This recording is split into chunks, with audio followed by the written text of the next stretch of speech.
Bonjour, je suis Jessica, une femme de 30 ans. J'ai décidé de partager une expérience récente qui a permis de résoudre une période difficile de ma vie, impliquant mon mari et sa famille. Ce chapitre s'est déroulé il y a quelques mois et la poussière commence à retomber. Je dois encore faire face aux retombées émotionnelles, et je pense que le fait de parler de mon expérience pourrait m'aider à guérir. Revenons 3 ans en arrière, lorsque j'ai fait un choix de vie important. J'ai épousé mon petit ami, Tyler. Nous nous étions rencontrés par l'intermédiaire d'amis communs et avions passé 3 années merveilleuses ensemble avant de nous marier. Tyler a toujours été le bouté en train de la fête, amusant, attentif et aimant. Il venait d'une famille aisée et avait un emploi lucratif, ce qui lui permettait de me couvrir d'affection et de cadeaux. Notre lien était renforcé par notre amour mutuel pour les voyager. À mesure que notre relation évoluait d'une rencontre occasionnelle vers quelque chose de plus sérieux, mes amis ne cessaient de faire son éloge et de se réjouir pour nous. Et la générosité de Tyler était parfois écrasante. Par exemple, il m'a offert un nouvel ordinateur portable lorsque j'ai obtenu mon diplôme universitaire. Malgré sa gentillesse, je me sentais souvent mal à l'aise face au déséquilibre de nos contributions financières. Tyler, je ne suis qu'un étudiant, disais-je. Je ne peux pas m'aligner sur tes dépenses. Essayons au moins de partager les autres coûts. Tyler balayait mes inquiétudes et insistait pour me traiter, arguant que ses amis avaient l'habitude de choyer leurs partenaires. Alors que j'acceptais progressivement ces gestes, j'ai également cherché à contribuer dans la mesure de mes moyens. Lorsque j'ai décroché un emploi bien rémunéré après mes études, je me suis empressé de rendre l'appareil à sa générosité. Nous avons commencé à partager les dépenses de manière plus équitable et avons même envisagé d'emménager ensemble. Un jour, Tyler m'a proposé d'emménager avec moi. J'ai hérité de la maison de mon grand-père, donc pas de souci de loyer. Mais nous devrions partager les autres dépenses pour que les choses soient équitables. Malgré mes réserves, Tyler m'a assuré qu'il avait l'intention de prendre soin de moi. C'est ainsi que commença un nouveau chapitre de notre vie commune. Malgré notre accord sur un partage équitable des responsabilités financières, compte tenu de nos revenus différents, tout se passait bien jusqu'à ce que j'aie l'occasion de rencontrer la famille de Tyler, qui vivait assez loin de chez nous. Tyler étant pris par ses obligations professionnelles, il n'a pas pu les accompagner, et j'ai donc dû accueillir seul ses parents et sa sœur. Avant leur arrivée, Tyler m'avait prévenu de leur tendance au jugement. Mais il n'est pas entré dans les détails. Elle m'a simplement suggéré de jouer le jeu et d'ignorer les commentaires potentiellement blessants. C'est dans cet esprit que j'ai décidé d'aborder la réunion avec optimisme. Cependant, tout soupçon de positivité s'est évanoui dès l'arrivée de la famille de Tyler. Au lieu de l'accueil chaleureux que j'espérais, les parents et la sœur de Tyler sont arrivés visiblement agacés. Ce contraste frappant avec mes attentes a créé une atmosphère tendue dès le début. Au fur et à mesure que nous nous réunissions et que la conversation s'engageait, il est apparu clairement qu'ils avaient des opinions négatives à mon égard. Alors, vous êtes la femme que Tyler fréquente. Je ne m'attendais pas à vous trouver dans cette maison. Est-ce que tu paies au moins le loyer, demande Martha, la mère de Tyler, d'un ton désapprobateur. Non, Martha. Je ne paie pas de loyer. Tyler m'a dit que la maison était entièrement payée, mais que nous partagions toutes les autres factures à parts égales, ai-je expliqué, espérant dissiper tout malentendu. Martha a rapidement rejeté mon explication, rétorquant, ce n'est pas parce que la maison est payée que tu peux te moquer de lui. C'est sa maison, pas la tienne. N'oublie pas cela pour le reste de ta vie. Et la conversation est devenue de plus en plus gênante, surtout avec Teresa, la sœur de Tyler, qui semblait plus intéressée par les regards que par le dialogue. Lorsque j'ai essayé de l'inclure en lui posant des questions sur sa vie, elle a réagi avec irritation, mentionnant son mariage avec un riche milliardaire dans son pays d'origine. Malgré mes efforts pour combler le fossé, elle m'a tout simplement repoussé. Tout au long de leur visite, Tyler n'a apporté aucun soutien et a semblé s'aligner sur les sentiments de sa famille. Gabriel et Martha ont continué à me critiquer. Ce qui a rendu l'expérience très difficile. Et la famille de Tyler a exprimé sa désapprobation quant à mes habitudes de consommation, en particulier mes achats de maquillage et de produits de soins. Ils estimaient qu'il n'était pas approprié de s'offrir de tels luxes, compte tenu de ce qu'ils considéraient comme ma contribution insuffisante au ménage. Leur scepticisme quant à ma dépendance financière à l'égard de Tyler s'est accru, en partie à cause des remarques de Tyler. Par exemple, il disait avec désinvolture: tu sais, Jessica était une étudiante en difficulté lorsque nous nous sommes rencontrés, laissant entendre que j'avais beaucoup compté sur lui financièrement. Même si ce n'était pas tout à fait exact. Tyler racontait qu'il avait pris en charge toutes les dépenses au début de notre relation parce que mon emploi de l'époque ne me permettait pas d'assumer ce qu'il appelait mon goût pour le luxe. J'ai été déconcerté par ses commentaires et je lui ai rappelé que nous avions depuis lors modifié notre arrangement pour partager nos factures à parts égales. J'ai expliqué que j'avais vécu simplement avant et pendant notre relation et que tous les objets de luxe que je possédais étaient des cadeaux de sa part, cadeaux contre lesquels je l'avais souvent mis en garde en raison de leur extravagance. Pourtant, Tyler a justifié ses dépenses somptuaires en prétendant que son statut social l'obligeait à offrir des cadeaux extravagants, révélant ainsi que sa générosité visait davantage à se faire valoir auprès de ses amis qu'à faire preuve d'une véritable sollicitude. Leur visite m'a laissé un goût amer, ce qui m'a poussé à confronter Tyler à propos de toute cette affaire après leur départ. Malheureusement, il n'en a pas tenu compte, suggérant que j'en faisais trop. Et ne le prends pas à cœur, Jessica. Il voulait bien faire. Ce qu'ils ont dit ne devait pas être pris au sérieux. Détends-toi. Tu réagis de manière excessive. Et elle n'a pas tenu compte de mes inquiétudes. Malgré mes réserves, 5 mois plus tard, Tyler m'a demandé en mariage. Dans un moment de bonheur, j'ai accepté. Nous avons organisé une fête de fiançailles et décidé de partager les frais à parts égales. Pendant ce temps, je gérais une petite entreprise à côté, dont Tyler savait qu'elle se développait, mais dont il ne s'était jamais vraiment enquis des revenus. Pour moi, il s'agissait davantage d'un hobby épanouissant que d'une source de revenus importante. Lorsque le moment est venu d'organiser notre fête de fiançailles, j'ai décidé que c'était l'occasion de me faire plaisir. Tyler a soutenu cette idée et nous avons géré les dépenses ensemble, en veillant à ce que les deux parties contribuent à parts égales. J'ai même pris en charge les billets d'avion de ma famille élargie pour qu'elle assiste à notre fête de fiançailles. Cependant, au fur et à mesure des célébrations, les critiques précédentes ont refait surface. Tu n'aurais pas dû dépenser autant pour cette fête, Jessica. Tu vides le compte de Tyler avant même d'être marié. À ce rythme, vous finirez par vous marier dans l'arrière-cour. Je pensais que tu étais financièrement irresponsable, mais c'est pire que ce que je pensais. Ils ont critiqué. J'ai tenu bon et j'ai répondu fermement à Martha. La fête était extravagante, mais nous étions tous les deux d'accord. J'ai payé ma part et c'est votre fils qui a eu l'idée d'inviter tout le monde. Tyler a beaucoup insisté et je n'ai pas pu dire non. Elle a dit que la dépense ne le dérangeait pas.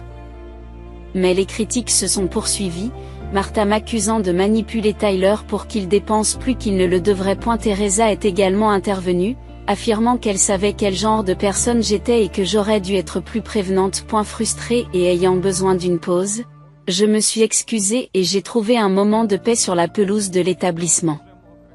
Là, j'ai entendu Teresa et son mari Justine rire de la situation à mes dépens. J'avais l'impression que ma fête de fiançailles tombait à l'eau, Tyler semblant ignorer les jugements sévères de sa famille. Et la plupart des membres de sa famille élargie ont supposé que j'étais sans emploi, me décrivant comme une fiancée dépendante. Remarquant ma détresse, ma mère, toujours perspicace et protectrice, s'est approchée de moi. Consciente des difficultés liées à la gestion des finances en tant que parent. Isolée, elle m'a encouragée à reconsidérer mes fiançailles, en soulignant les commentaires méchants de la famille de Tyler. Après la fête, j'ai confronté Tyler à la situation. Il a pris cela à la rigolade, exprimant son amour et déclarant que les questions financières ne le concernaient pas. Cependant, j'ai réitéré mon désir de contribuer de manière plus significative, en particulier pour les dépenses telles que le loyer. Mais il a rejeté cette suggestion. À mesure que nous avancions dans l'organisation du mariage, le stress s'intensifiait. Les parents de Tyler ont continué à critiquer mes choix, m'accusant de ruiner leur fils. La tension et les accusations constantes ont rendu la période des fiançailles de plus en plus difficile. J'ai fait comprendre que tout le monde, y compris ma mère, participerait aux dépenses du mariage.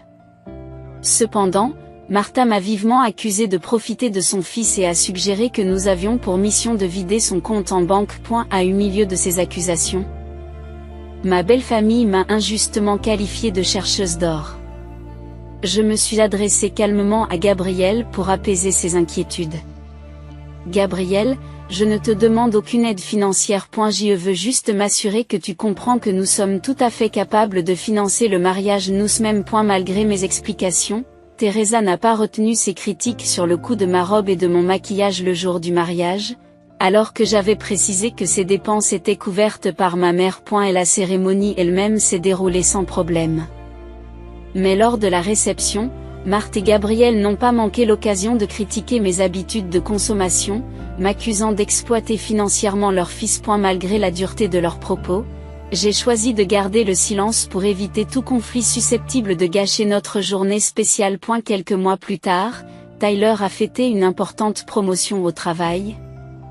Et il tenait à marquer l'occasion par un grand dîner en famille. J'étais ravie pour lui et j'ai décidé de rendre l'événement encore plus spécial en prenant en charge toutes les dépenses. Tyler, je veux que ce dîner soit extraordinaire. Je suis très fière de toi et je veux célébrer ta réussite. Lui ai-je dit avec enthousiasme. Tyler a apprécié mon geste et je lui ai dit que mes affaires étaient florissantes. J'avais un revenu stable grâce à mon emploi et j'avais récemment obtenu un fonds fiduciaire de mon grand-père paternel. J'ai minutieusement planifié l'ensemble de l'événement pour que tout soit parfait pour la célébration. Cependant, lorsque sa famille est arrivée, elle était visiblement mécontente de l'organisation, malgré les commentaires positifs des autres invités. Il est vite apparu qu'ils avaient des réserves quant au caractère somptueux de la célébration. Pendant les discours, Martha saisit l'occasion pour se lever. Martha s'est levée. Sa voix a traversé la salle et a commencé par dire « Je tiens à remercier tout le monde de s'être rassemblé ici pour célébrer mon fils. Il est incroyablement travailleur et généreux et mérite vraiment cette promotion. Malheureusement, il semble que sa chance ne se soit pas étendue au choix de sa partenaire. Il est malheureux que, parmi toutes les personnes, il se soit retrouvé lié à ce que certains pourraient appeler une chercheuse d'or. Je regrette seulement qu'il n'ait pas vu plus tôt la vraie nature de sa femme. Il n'aurait alors pas eu à travailler si dur pour soutenir son style de vie fastueux. Elle poursuit, le ton teinté de regret. Il est maintenant douloureusement évident pour tout le monde ici que sa femme a été très extravagante, depuis la fête de fiançailles jusqu'au dîner de ce soir. Il semble qu'elle ait presque vidé ses comptes. Sentant la douleur de ses paroles, j'ai pris une grande inspiration et je me suis ressaisie. Martha a ajouté.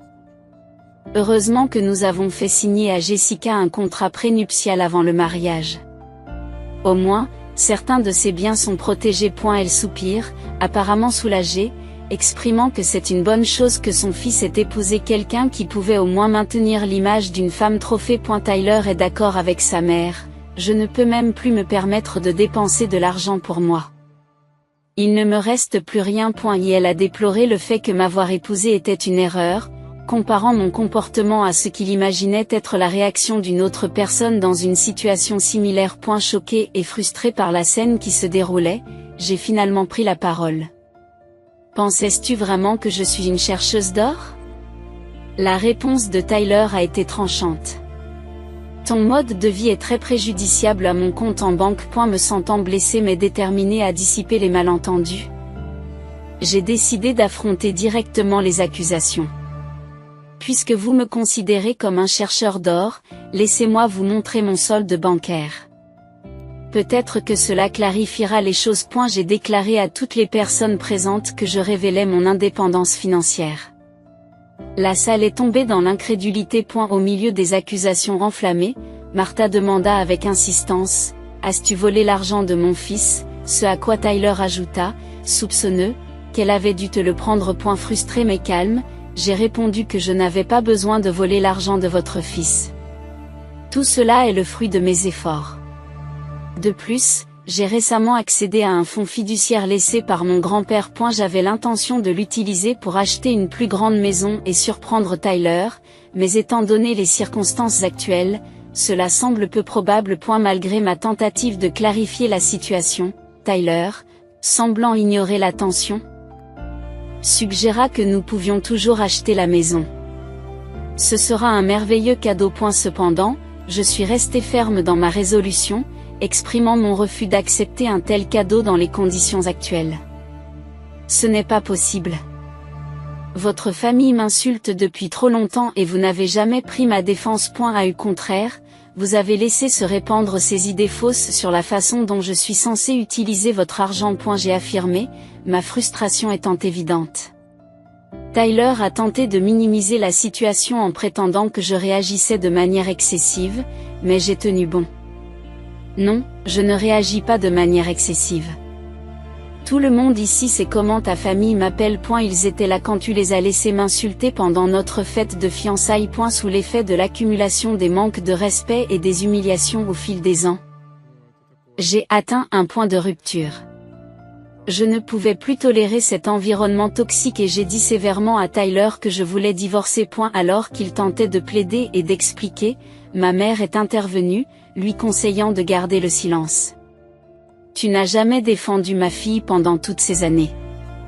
Il est temps qu'elle mette fin à cette relation toxique pour de bon, a-t-elle déclaré fermement. Nous avons quitté la fête, laissant derrière nous une foule de participants choqués qui chuchotaient entre eux. Malgré la révélation dramatique faite devant la famille élargie de Tyler, ses amis et ses collègues, je ne m'en souciais plus. J'étais résolu à le quitter et à tourner la page sur cette relation. Le soutien de ma mère a été inébranlable lorsque nous sommes partis, marquant la fin d'un chapitre douloureux de ma vie. Après cette confrontation tumultueuse, je suis allé directement à notre domicile commun, j'ai rassemblé mes affaires et... Tandis que Tyler essayait obstinément de me joindre, j'ai mis mon téléphone en sourdine et je suis allé chez ma mère pour trouver du réconfort. Le lendemain, j'ai contacté mon cousin, qui était avocat, pour commencer à rédiger les papiers du divorce. Avec un contrat prénuptial déjà en place, la procédure promettait d'être simple, m'évitant d'avoir à partager avec Tyler l'un ou l'autre de mes actifs financiers, désormais considérables. Cependant, la situation s'est envenimée lorsque Tyler et sa famille se sont présentés à la porte de ma mère, exigeant une conversation. Ma mère a tenu bon et leur a demandé de partir. Pendant ce temps, Tyler a continué à essayer de me contacter, ses messages oscillant entre excuses larmoyantes et menaces inquiétantes. J'ai conservé toutes ces communications, me préparant à demander une ordonnance restrictive si nécessaire. Au milieu de ce chaos émotionnel, le soutien indéfectible de ma mère m'a donné de la force.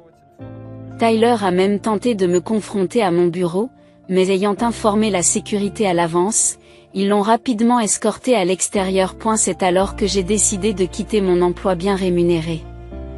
Mon entreprise florissante signifiait que je n'avais plus besoin de ce poste, et mes aspirations n'étaient plus d'accumuler des richesses, mais de mener une vie paisible et digne. J'ai donc remis ma démission le jour même et j'ai commencé à aller de l'avant. Une semaine seulement après que j'ai fait signifier les papiers du divorce à Tyler sur son lieu de travail, il s'est présenté à mon ancien bureau, pour constater que j'avais déjà démissionné. Mes anciens collègues ont signalé qu'il continuait à envoyer des fleurs et des cadeaux à la maison de ma mère, que nous retournions systématiquement. Le harcèlement continu m'a amené à envisager de déménager.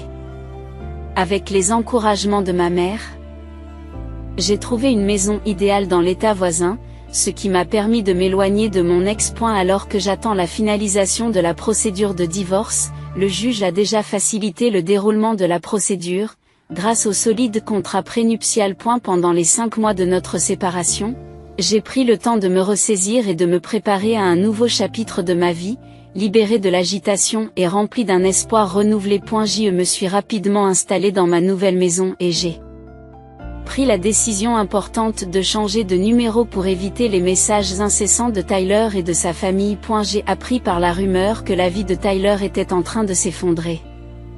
Il reprochait à ses parents l'échec de notre mariage, sur le plan professionnel.